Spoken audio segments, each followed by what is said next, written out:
Bueno, buenas tardes. Vamos a continuar el bloque de sanidad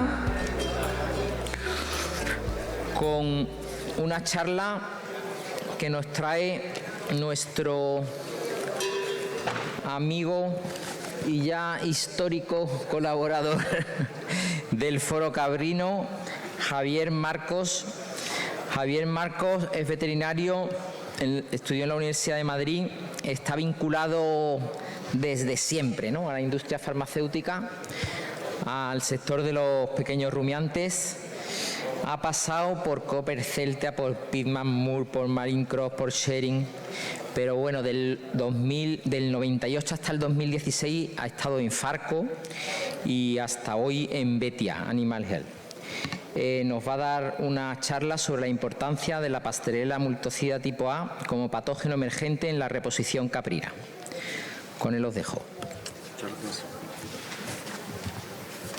Buenas tardes a todos. Muchísimas gracias por tu amable presentación. Gracias a la organización y a todos los asistentes, tanto presentes como virtuales.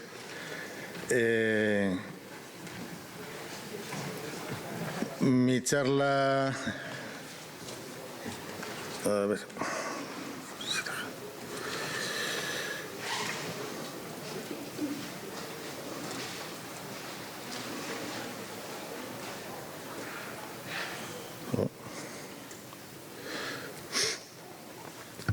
Mi charla se titula La importancia de la Pasteurella multocida tipo A como patógeno emergente en la reposición caprina, pero es una manera de llamar la atención acerca de la importancia que tiene realmente la reposición, ¿no?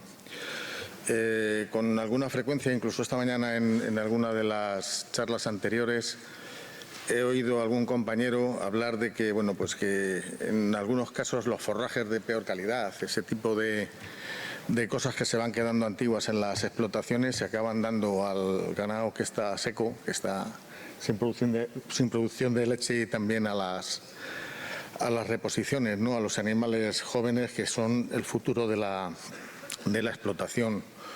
Una de las cosas, no sé dónde está, por favor. ¿Me echas un cable para que yo vea aquí la pantalla? Es que no, aquí, ¿verdad? ¿Aquí es? Sí. Es que no sé lo que hacía. Vale, te lo voy a cerrar. Sí. ¿Es esto, verdad?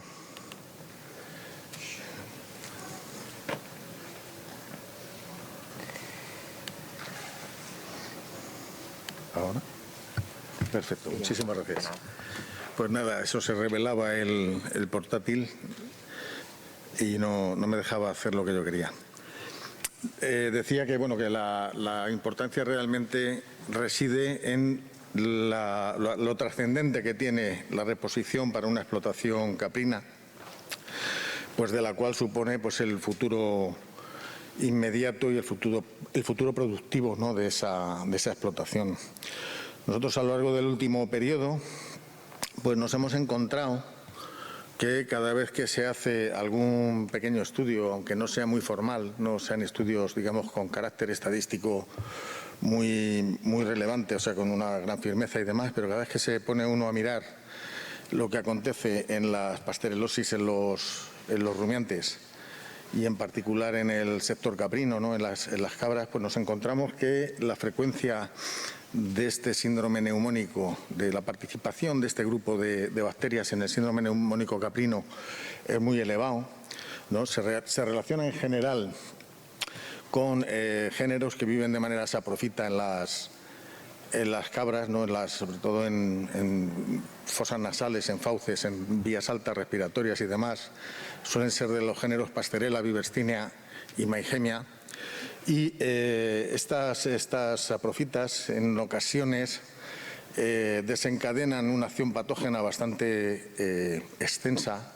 Puede que no sea ni siquiera muy virulenta, pero sí muy extensa, cooperando con virus como son el de la parainfluenza 3, algunas clamidias respiratorias, micoplasmas, etcétera, ¿no?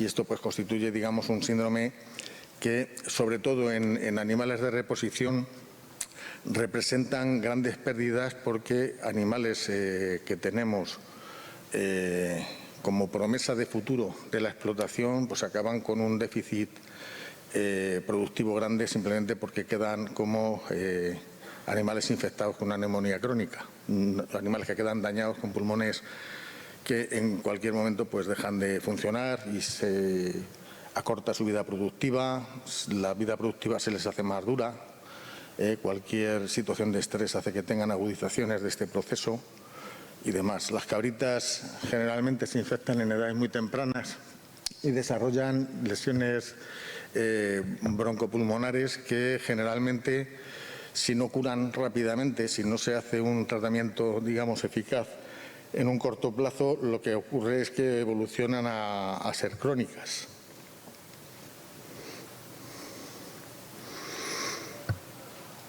Hay un montón de factores que influyen en la incidencia, pero probablemente los más importantes, los más relevantes de estos factores son los ambientales, los alojamientos.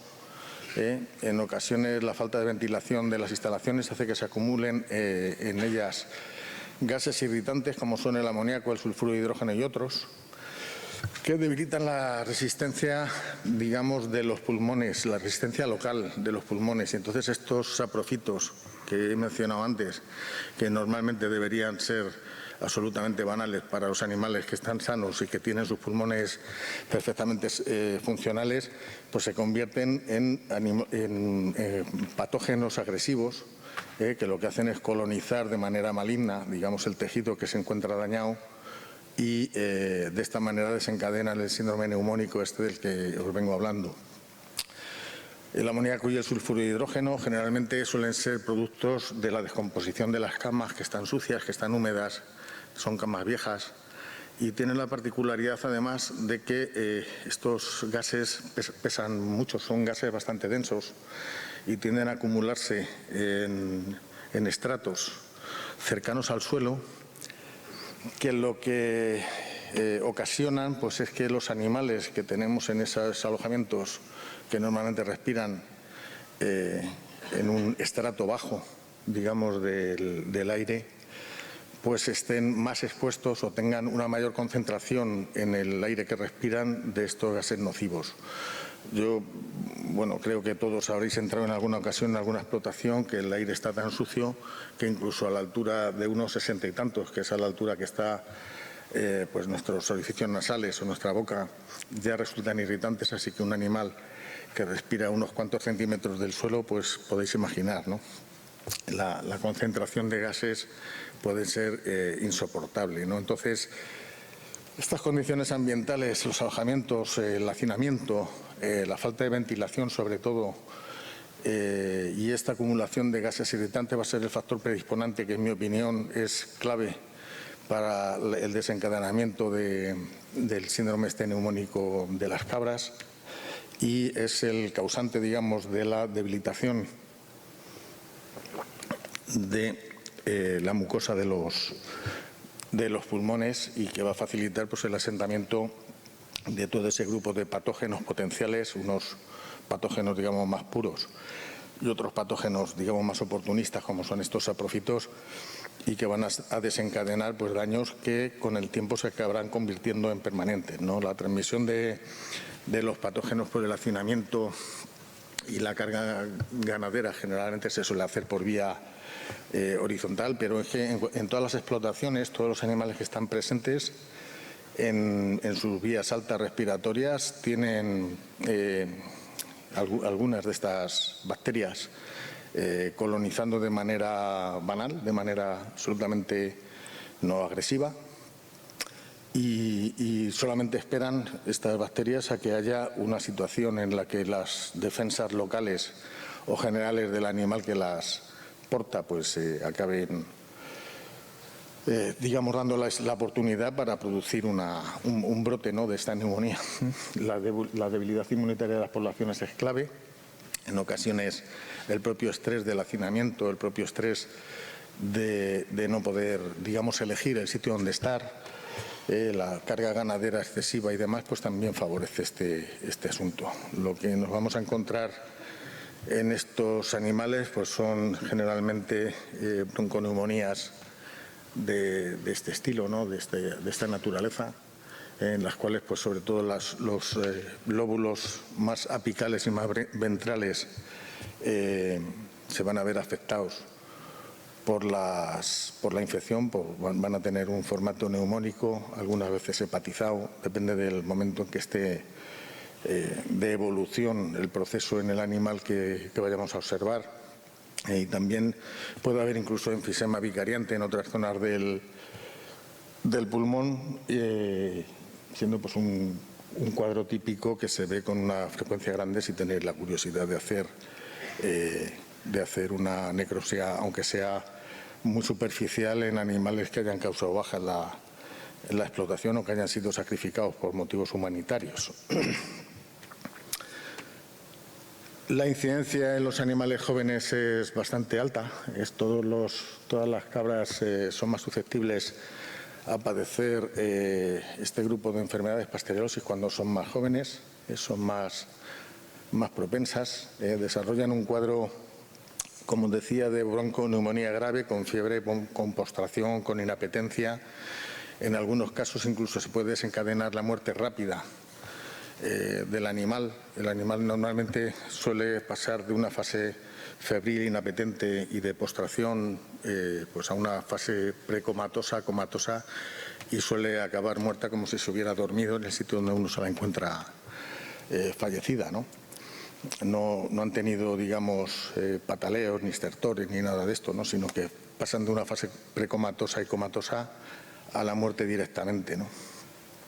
Suelen tener, en este caso, curso bastante rápido, por lo menos lo que yo he observado a lo largo de mi vida suele ser así.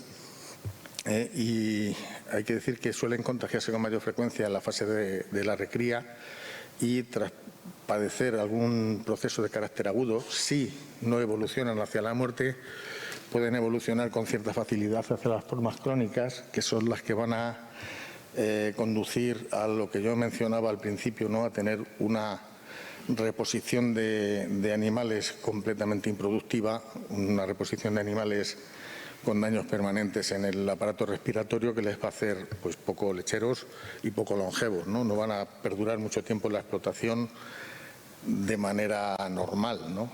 A no ser que alguien tenga mucho empeño en ellas. Las bajas y la cronificación generalmente son las consecuencias más graves de esta enfermedad. En ocasiones se produce de manera muy temprana. Este es el caso de un chivo que, bueno, pues presentaba este síndrome neumónico y no creo que tuviera más de 5 o 6 días. Creo recordar que tenía 5 días o una cosa así cuando lo desarrolló, y ya en esa fase tenía un síndrome tan avanzado en el cual no solamente se presentaba neumonía, sino que se presentaba unas adherencias bastante notables en la cavidad torácica y pleural, en las zonas torácica y pleural, hacia los pulmones, ¿no? Se encontraban unos depósitos de fibrina bastante notables, con una evolución muy rápida, y era un animal que probablemente tuviera un déficit inmunitario de nacimiento, porque en un animalito de esta edad, si no tiene explicación, ¿no?, que se pueda producir esto. Si no tiene una debilidad inmunitaria muy patente, es raro que se produzca una evolución tan rápida en un periodo de tiempo tan corto.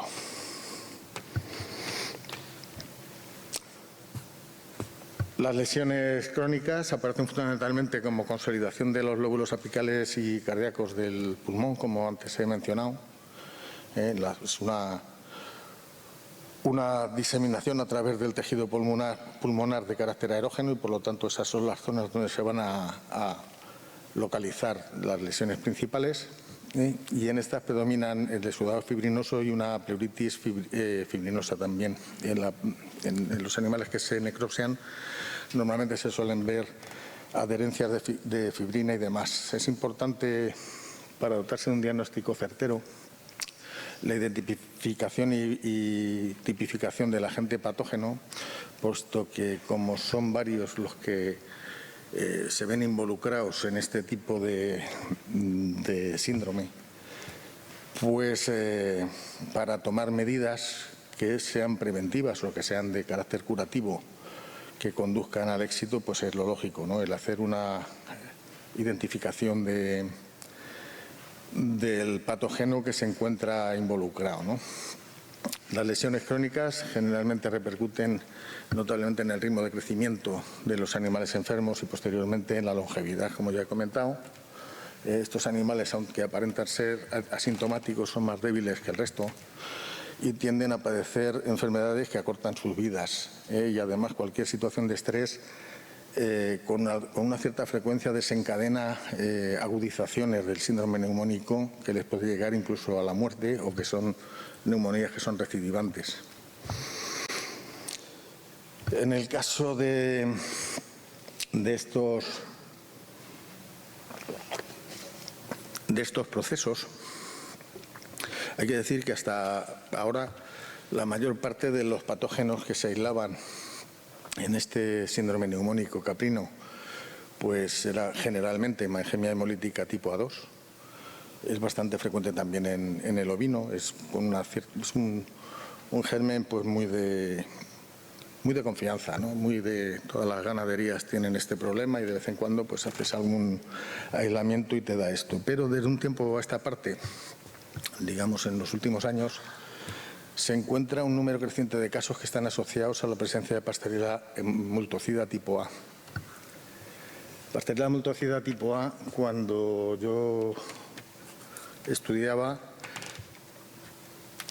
se estudiaba vinculada al cólera aviar. Aquí hay algunos que sois así de pelo cano como yo y me imagino que algún profesor de infecciosas o de microbiología os mencionaría este grupo de Pasteurella vinculado a estos procesos, ¿no?, de cólera aviar. En la actualidad y de unos años a esta parte son crecientes los casos de problemas de neumonía, tanto en vacuno como en ovino como en caprino, en los que se ven identificados este grupo de Pasteurellas, Pasteurella multocida tipo A. También en algún caso se lo he oído hablar a algún compañero dedicado al cerdo ibérico, en el cual también parece producir neumonías con una frecuencia creciente. Y yo creo que es que en realidad la Pasteurella multocida se identificaba desde el punto de vista microbiológico, pero no se hacía una tipificación correcta, no se llegaba, digamos, al quid de la cuestión, porque para tipificar, digamos, el tipo A, pues hay que hacer específicamente una PCR que no se hacía.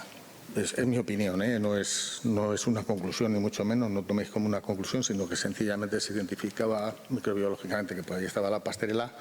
Como no parecía que fuera relevante en el cuadro que presentaba el animal necropsiado, pues le pasaba por alto. Y ahora, de un tiempo a esta parte, pues se hace la tipificación y te encuentras con una frecuencia inusitada, pues casos de SRB en bovino o de síndrome neumónico en ovino y en caprino, en el cual la Pasteurella multocida tipo A parece ser el germen principal, el germen, digamos, responsable, ¿no? En el último periodo hemos hecho bastantes analíticas relativas a este síndrome, tanto en ovino como en caprino.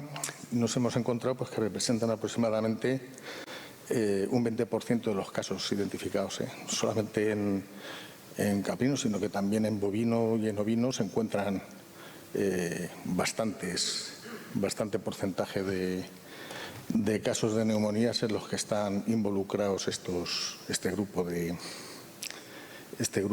de patógenos. La neumonía por Pasteurella multocida son el agente causal en el 60% de las ocasiones y aproximadamente la mitad son de tipo A. Esto es la conclusión de lo que nosotros venimos viendo, ¿no? Esto es visto en ovejas y en cabras, No hemos distinguido todavía entre ambas especies porque estamos, digamos, acumulando datos. En la prevalencia real probablemente se irá conociendo a medida que el número de casos investigados en profundidad vaya aumentando y pensamos que se van a consolidar porque estos datos, digamos, ya pertenecen a un grupo importante y de bastante tiempo atrás, de unos años. Y entonces pues pensamos que el patógeno pues tiene una relevancia que antes no se le concedía y que probablemente ahora esté en fase de emergencia, ¿no? De un patógeno emergente. Yo aquí he puesto una nota acerca de unas reflexiones acerca del tratamiento y de la prevención, y es que hay un compromiso por parte de los productores de alimentos animales en cuanto al uso racional de antibióticos, que involucra a toda la medicina veterinaria y que limita los tratamientos con antibióticos y otros antibacterianos en las neumonías por pasterelosis, como en otras muchas patologías de carácter infeccioso. Antes, hace unos años, yo qué sé, pues antes del año 16 o 17, cuando tenías un problema por pasterelosis, pues pienso medicado, este tipo de recursos, y hoy día pues prácticamente esto es imposible hacer. Desde luego un tratamiento que recoja a los antibióticos como un tratamiento preventivo para una enfermedad infecciosa, pues ya no lo piensa nadie, ¿no? Ningún profesional en su sano juicio está dispuesto a hacer este tipo de tratamiento, ¿no? Los únicos recursos que realmente tenemos en la actualidad se reducen a los de naturaleza higiénico-sanitaria y a los de carácter inmunitario. Los de naturaleza higiénico-sanitaria pues consiste en tener una carga ganadera por unidad de superficie acorde al tipo de animal que vayamos a explotar, tener instalaciones limpias, ventiladas, que no acumulen gases tóxicos del tipo del amoníaco, del tipo del sulfuro de hidrógeno, de todos estos que perjudican, digamos, la presentación de este tipo de patologías. Y los de inmunización, pues es la típica cuestión de los veterinarios, ¿no? Vacuna y vacuna y vacuna. La vacunación parece ser un recurso bastante útil en estos términos, y la administración de antibacterianos pues prácticamente solo se podría hacer a los animales que son enfermos por motivos de que hay que curarlos de alguna manera, con un diagnóstico preciso y de carácter individualizado, no con carácter colectivo y preventivo. Esto es un poco, digamos, la reflexión acerca de cómo ha evolucionado en los últimos 4 o 5 años pues la posibilidad de abordar este tipo de problemas. Como decía, las medidas higiénico-sanitarias pues consisten en tener las instalaciones que sean bien ventiladas, que sean limpias, que sean secas, que tengan una carga ganadera, como decía, adecuada, que evite el hacinamiento, la competición, que evite que los animales estén en permanente estrés por digamos, la jerarquía, ¿no? Dentro del colectivo del que forman parte y demás. Y las medidas inmunitarias pues consistirían en mantener a las reproductoras inmunizadas permanentemente, de manera que así se disminuye la presión sobre la progenie de este tipo de patógenos. Hay alguna controversia acerca del valor de la inmunidad calostral para estas patologías, aunque se ha visto que las hembras, las reproductoras que se vacunan con vacunas frente a las pasterelas, como grupo general, tienen inmunoglobulinas en su calostro. Hay algunas dudas de que las inmunoglobulinas sean protectoras y que estén en cantidad suficiente. De hecho, cuando uno se pone a trabajar con este tipo de estrategias, en la mayor parte de las explotaciones no se encuentra una respuesta que sea muy adecuada, y por lo tanto prácticamente lo único que nos queda desde el punto de vista inmunitario pues es la vacunación de cabritos y cabritas desde edades muy tempranas. Nosotros la práctica que hacemos es vacunar con Dilfex 4, que es una vacuna ya histórica, muy conocida tanto en ovino como en caprino, también en vacunos de carne sobre todo. Con esta vacuna nosotros recomendamos en el prospecto, por motivos de legalidad, que se empiece a vacunar a los animales con 2 meses de vida, pero en algunas ocasiones los facultativos de ciertas explotaciones han llegado a vacunar animales con 1 semana, porque es que no les daba tiempo a hacer nada más. O sea, no tenían tiempo real de hacer una vacunación, digamos, tal y como se prescribe, por así decir, en el prospecto, ¿no? Entonces, la vacunación de edad temprana parece un arma de bastante valor, y hay que mantener la vacunación frente a la pasterelosis en los planes de manera continuada. La vacunación durante una temporada, unos cuantos días, no recuerdo ningún caso que yo conozca que haya dado resultados, no digo de largo plazo, ni de medio ni de corto. La inclusión en las vacunas de la Pastelera multocida tipo A viene a resolver un poco este problema, ¿no?, de la emergencia de este germen, que, como decía, pues acaba pues siendo pues prácticamente la mitad de los problemas de Pastelera multocida que se encuentran en las especies rumiantes de abastos en nuestro país, en España.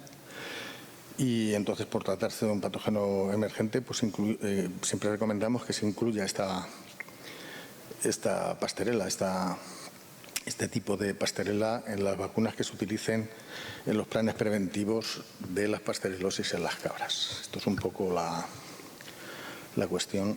Perdón. Y bueno, pues quería agradecer públicamente pues la colaboración que el laboratorio El Aljibe y especialmente a su gerente y director, a Pedro Martín Palomino, pues ha tenido con nosotros al facilitarnos un montón de información y un montón de datos acerca de todo lo que acontece en el entorno de la pasterelosis, del síndrome neumónico caprino y en particular de lo que está relacionado con la Pastelera multocida tipo A. Antes ha puesto alguien, no me acuerdo quién ha sido, una profesora de Cáceres, creo recordar, ha puesto una imagen de la Plaza Mayor de Cáceres y él, cuando hace alguna charla, también la pone. Debe ser una cosa de cacereños. Y nada más. Muchísimas gracias por vuestra paciencia y si tenéis alguna pregunta, pues estaré encantado de intentar darle respuesta.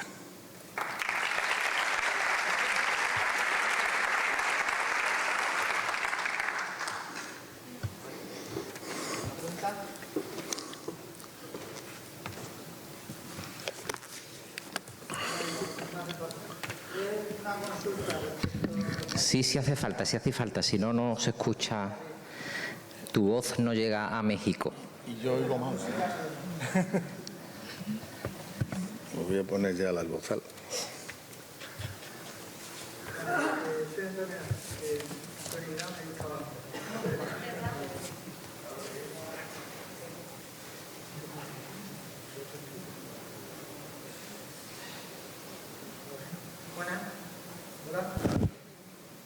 Pues no, hola, buenas. Soy Antonio Irán, me dedico al tema de asesoramiento y quería hacer una consulta respecto a lo que ha dicho de aplicar la vacuna en edades tempranas. Si aplicando a la semana, a las 2 semanas, han evaluado o han medido el tema de anticuerpos en sangre en esos cabritos o corderos. No hemos hecho, es bastante complicado hacer todo ese tipo de experiencias, resulta bastante complicado. Lo que sí hemos medido son efectos en explotaciones donde la incidencia está presente y es alta. Cuando haces una vacunación temprana, deja de haberla. Y además es muy rápido, se produce de manera muy rápida. Los periodos de tiempo en los que se produce efecto no superan los 8 o 10 días. O sea, en una explotación en la que tú sospechas que la vacunación temprana te puede dar resultado, si vacunas animales que tengan en el entorno de una semana, en la siguiente semana ya ves que baja la incidencia de la enfermedad, del problema que tienes. Siempre y cuando esté enmarcado en esto, esté enmarcado en lo que yo he explicado. Y si la enfermedad ya aparece, es decir, ya tenemos síntomas y animales afectados, ¿recomienda vacunar o solo antibióticos? A ver, la vacunoterapia en estos casos tengo muchas dudas de que sirva para algo. Yo no creo que tenga ningún valor realmente que no sea el de controlar la transmisión horizontal rápida entre animales afectados y animales sanos, pero en los animales afectados me temo que no va a producir ningún milagro. No creo que vaya a producir. Lo más recomendable sería una antibioterapia más la vacunación. En estos animales que ya se encuentran afectados, por lógica, lo que habría que optar es por un tratamiento. Hay un montón de... Bueno, ahí no me he querido meter en ese lío porque es casi para otra sesión. Pero hay un montón de estas pasterelas que son resistentes o multiresistentes. O sea, nos encontramos con antibiogramas que no dan, con los antibióticos habituales que uno trataba las pasterelas pues hace unos cuantos años, nos encontramos con resultados bastante deplorables, bastante poco eficaces. Con lo cual ahí habría que afinar en cuanto a qué hacer y tratar desde luego de manera individual y con respeto a absolutamente todo lo que está, digamos, en vigor para el uso racional de los antibióticos. Sí, incluso a lo mejor hacer un antibiograma para ver sensibilidades. Un antibiograma sería lo ideal, exacto. Y respecto al uso de la vacuna en madres para bajar la carga ambiental, ya que la inmunidad calostral llevamos muchos años hablando de ello y nadie se pone de acuerdo. Se pringa. Exactamente, porque bueno, no existirá. Sí. Pero respecto a la bajada de la carga ambiental por el uso de una inmunidad mayor en las madres o por la generación. Eso, yo te digo, los rebaños en los que se hace la autorrecría, donde la recría procede del propio rebaño, y las madres se vacunan de manera intensa un par de veces al año, o al menos una vez, o al menos en la gestación, ¿sabes? En algún momento oportuno de la gestación, en el cual el animal no sufra mucha presión de otras vacunas y demás, parece ser que tiene un efecto de medio plazo, no de corto plazo, pero sí de medio plazo, en el cual se nota que hay menos casuística en las parideras. ¿Sí? Muchas gracias. Eso es un poco lo que te puedo decir de la experiencia que hemos... Hola. Hola, Paco. Bueno, siguiendo un poco con el tema que ha dicho Antonio, yo me quedo un poco de piedra por lo del tema de que la inmunidad calostral está en duda. Porque, no, espera que termine. Entonces, yo tenía entendido que cuando vacunamos bastantes veces las madres, vacunamos mínimo 2 veces al año de pastorela, que bueno, que había algo de inmunidad calostral, pero si resulta que luego vacunamos los cabritos o las chotas con menos de 25 días, podríamos incluso interferir con esa inmunidad calostral. Eso es lo que va pululando por ahí. Mi experiencia personal es que cuando tú vacunas de la manera que he comentado con Antonio, creo que eras, ¿no? Vacunas de manera sistemática a las madres, a las reproductoras, incluso en gestación, y luego por algún motivo tienes algún brote en animales muy pequeños, en animales de manera temprana, con menos de 12 o 13 días, la vacunación de esos animales no muestra ningún signo de que hayas tenido una interferencia con lo que has hecho con las madres. No muestra ningún signo, es decir, los animales van adelante, la pastorela en sí, la situación de pasterelosis como brote debería empeorar cuando tú intervienes con una vacuna, puesto que estás metiendo un factor de estrés, pero no solamente no empeora, sino que mejora, y mejora a muy corto plazo. Mi recomendación, desde luego, no es que esto se haga de manera sistemática ni que se haga como si fuera, digamos, el bálsamo de Fierabras. Se haga cuando hay, digamos, una necesidad expresa de vacunar de manera precoz, digamos, a los animales muy pequeños y demás, y que se haga, digamos, una recomposición de qué es lo que se está manejando en el rebaño, de qué manera estamos manejando, de qué manera estamos tratando a esa recría.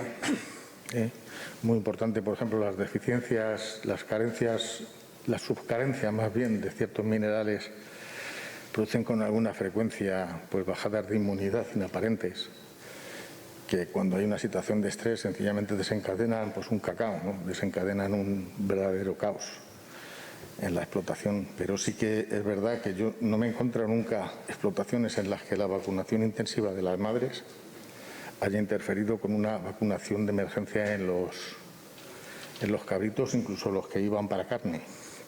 Y que hay mucha gente que lo ha hecho. Eso es muy interesante. Desde luego, yo por lo menos por lo que llevo todo este año, es que los problemas de pastelera son bestiales. O sea, no sé, será porque la presión de antibióticos es menor y desde luego es una salvajada lo que hay ahora mismo. Entonces, yo te quería preguntar, para la reposición, o sea, no ya los cabritos que vamos a matar, me da igual, de cierto modo, pero para la reposición, suponiendo que haya carta blanca, que digamos, haz lo que quieras con la vacuna, ¿qué aconsejarías de hacer? ¿Poner 3 vacunas, 4? Yo lo que recomiendo habitualmente para la reposición es que se haga una vacunación anterior a lo que se recomienda en el prospecto.